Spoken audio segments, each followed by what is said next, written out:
So thank you for coming along to this daily digital micro webinar. For those of you who don't know me, my name is Victoria O'Keefe and I'm a digital skills developer, and I work with the digital skills team developing and delivering IT training across the university. So today's session is organising your inbox with Outlook rules. So have you ever received a large number of emails and sometimes it's really time consuming to go through them all and you worry that you might miss a really important email? Well, in this micro webinar, you will discover how to set up rules to automatically move emails from specific senders or with specific words in the subject line into folders. So the aim is to find out what Outlook rules are, and then I'll show you how to create a really simple rule. So we'll move an email into a folder, and then we'll have a look at the rules wizard. So there are lots of different variations of rules that you can create. They can be very simple or they can be really difficult in complexity. And then finally, we'll have a look at search folders. So if you want a quick snapshot of any unread emails, you can create a search folder to do that. First of all, I'm just going to go through what is an Outlook rule. Well, Outlook rules are a way to filter your emails automatically. So you might not want to miss an important email from your lecturer or line manager. So you can set up a rule for the email to be moved automatically into a folder. And if there's a message for a specific event, you can flag the message for follow-up and specify a date to receive a reminder to do it. On the right-hand side of the screen, you can see the rules wizard and you can see all the various conditions you can choose in step 1, and then step 2, you can edit the rule description and decide what happens to that rule. So there are lots of different variations, and you can flag emails and you can even set up a sound to play when you receive an email from a certain person or with a specific subject line. So I'm just going to show you my Outlook desktop mailbox, and this is the training mailbox Joe train that we use within our team. And you can see I've got 495 emails in the inbox, which could be quite stressful. So I've just selected the IT announcement email. I receive these along with everybody else in Cardiff Met, and this is an email which I keep referring back to all the time, so I can look at the schedule. And from this, I also send out the tweets on Twitter advertising. So I'm constantly going back to this email. So instead of it being hidden in my inbox, what I want to do is every time I receive this digital skills email, I want it to go into a folder of its own. So with Outlook, there are lots of different ways to do the same thing. So I'm just going to click on IT announcements and I'm on the Home tab. And the rules live within this move group.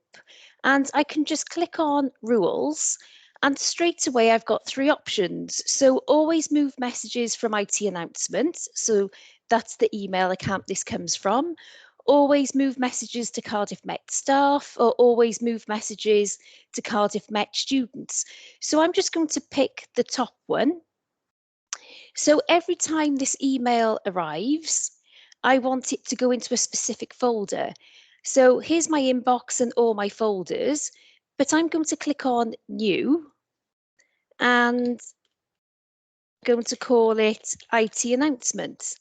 And when I click on OK, there's my folder, and I can click on OK, and it's run the rule.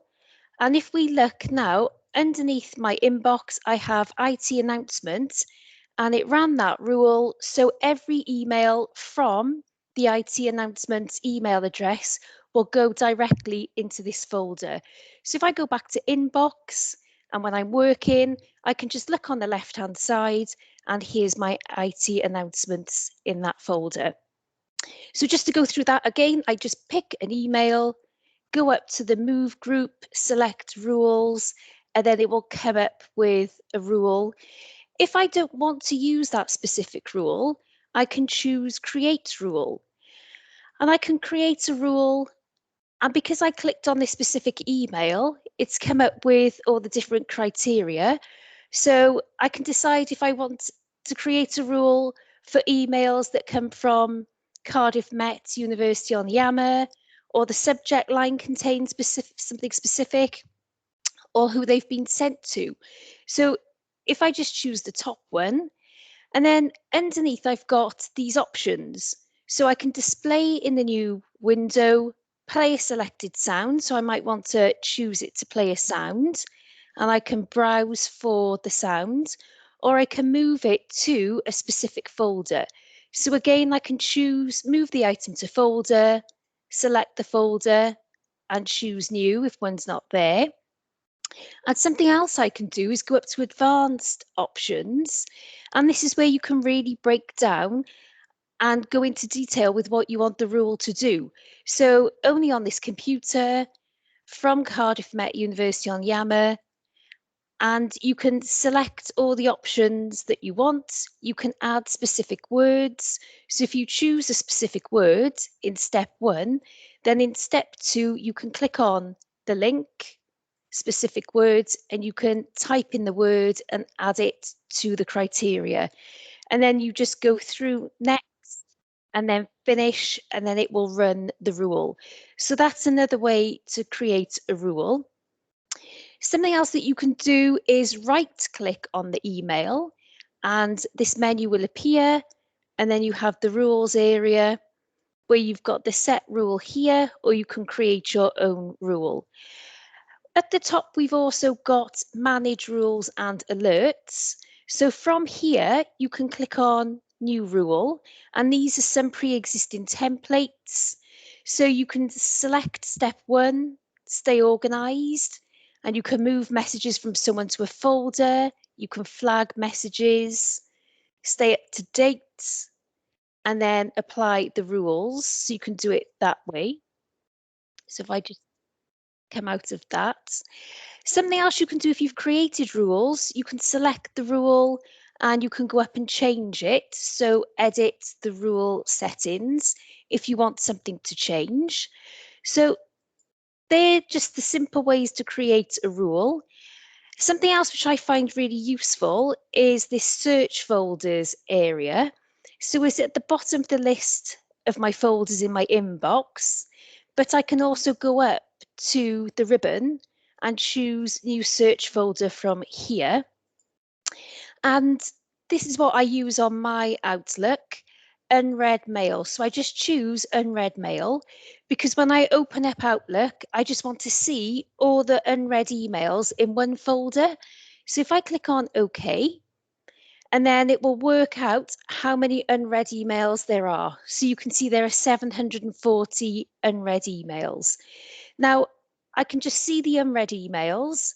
If I want to get rid of this, I can right click and choose delete and delete the folder.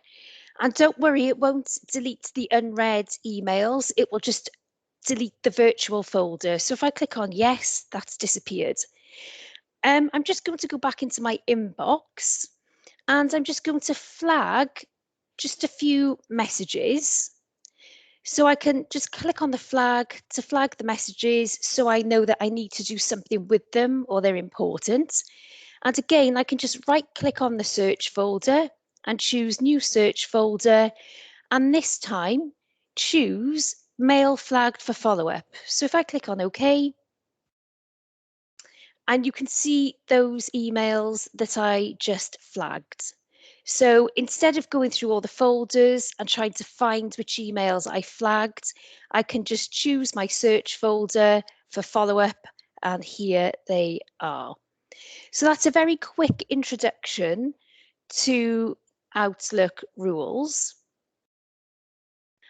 And in summary, Outlook rules allow you to move, flag and respond to email messages automatically, and that saves you time and it ensures that you don't miss a really important email. If you were interested in finding out more about rules or Outlook in general, then we are running the Microsoft Office Specialist Outlook course. I'll pop the link in the chat, but you can complete the Anytime induction form. If you are going to do it, it needs to be completed by 3 o'clock this afternoon. And that's when all the enrolments will be processed. And then you'll be given access to the Moodle module. And then you'll be able to go through all of the materials with the e-lessons. And if you wanted to come along to a live session just like this, we're running a key concept session 1 on the 24th of February at 11 o'clock, and also another key concept 2 session on the 10th of March at 11. So the key concept sessions explore some of the more interesting and sometimes difficult topics, and we'll be there and you can ask us questions if you have any, and we'll work through some practical exercises together. So I'm just going to stop the recording and then you can ask any questions.